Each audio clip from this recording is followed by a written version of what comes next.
my name is Larissa and I'm one of the educational psychologists from the South Office in Glasgow Psychological Service. This video is part of a series of videos offering some practical strategies for parents and carers to support children with managing anxieties and worries. The focus of this video will be on how changing our thought patterns can help us to feel less anxious.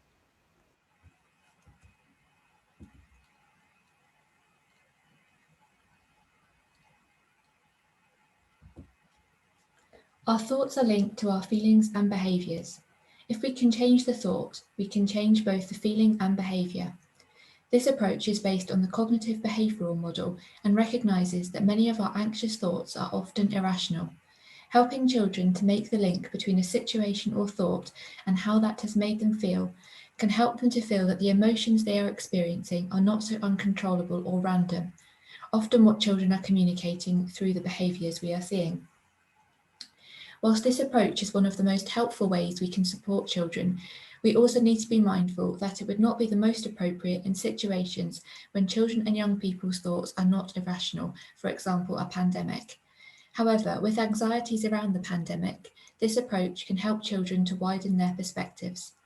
In terms of supporting children and young people who are feeling anxious specifically about COVID-19, for example, the shifting attention tasks covered in the next video might be more helpful. One of the most effective ways to help change unhelpful thoughts is to challenge them. You can help children to become thought detectives.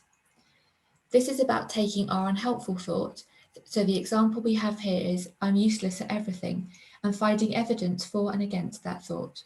More often than not, we will find more evidence against the thought. This can help us to get a more realistic perspective and think more rationally. You can do this with children and help them learn how to do it for themselves. Initially, you will probably need to provide the evidence for and against for children, but you can teach them how to do this and they can then add some ideas of their own. For some people, it might be helpful to write the evidence down so they can actually see that the evidence against this is longer.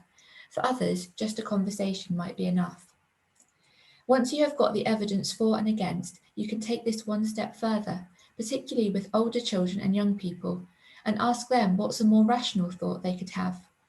For example, you said hi to a friend and they didn't say hi back. You think your friend doesn't like you anymore. After considering the evidence for and against, you understand this probably isn't true, and perhaps they had their earphones in listening to music and didn't hear you. We can also help to change our thoughts by asking ourselves questions. These are known as thoughts challenges. Here are some examples of different questions we could ask ourselves or we can ask children. We have already talked about looking at evidence for and against. Is this an opinion or a fact? This one might be particularly relevant when thinking about what we read on the news and in social media, for example, and very relevant when we consider the COVID-19 pandemic. What is the source of the evidence leading to our thoughts? Asking the question, what would you say to a friend in the same situation, is a great one. We are often very hard on ourselves as individuals and would never offer the same advice to a friend. We need to be kind to ourselves too. What other questions could you ask children to challenge their thought processes? For more information on the cognitive behavioural approach and how changing our thought patterns can help with managing anxiety, you may wish to watch the extended webinar available on the Glasgow Psychological Services website.